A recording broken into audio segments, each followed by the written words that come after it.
पुढची राजकीय घडामोड आहे की न्यायाधीश यशवंत वर्मा यांच्यावरती महाभियोग खटला चालवला गेलेला आहे. हे प्रकरण दिल्ली उच्च न्यायालयाचे न्यायाधीश यशवंत वर्मा आहेत हे, आणि त्यांच्या घरी 500 रुपयाच्या जळालेल्या नोटाचे गठ्ठे सापडलेले आहेत.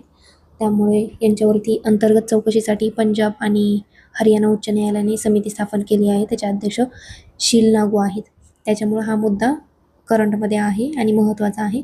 तर महाभियोगावरती इम्पिचमेंटवरती क्वेश्चन येऊ शकतो, एकतर राजकीय घडामोड म्हणून किंवा मग करंट किंवा मग पॉलिटिकल अँगलनी. कायदा कोणता आहे तर भारतीय संविधान कायदा, आणि कलम कोणता आहे 124 कलम आहे इंडियन कॉन्स्टिट्यूशनचा. आणि प्रस्ताव मांडण्यासाठी इम्पिचमेंटसाठी जेव्हा आपण प्रस्ताव मांडतो त्यावेळेस सभागृहामध्ये, कोणत्याही सभागृहामध्ये मांडता येतं. लोकसभेमध्ये 100 सदस्यांची सही आवश्यक असते आणि राज्यसभेमध्ये 50 सदस्यांची सही आवश्यक असते. चौकशी समिती नंतर नेमली जाते आरोपाची चौकशी करण्यासाठी. मग समितीमध्ये शक्यतो सुप्रीम कोर्टचे न्यायाधीश आणि हायकोर्टचे मुख्य न्यायाधीश असणं गरजेचं, आणि ज्येष्ठ विधिज्ञ असे काही मेंबर्स असतात ज्याच्यामध्ये.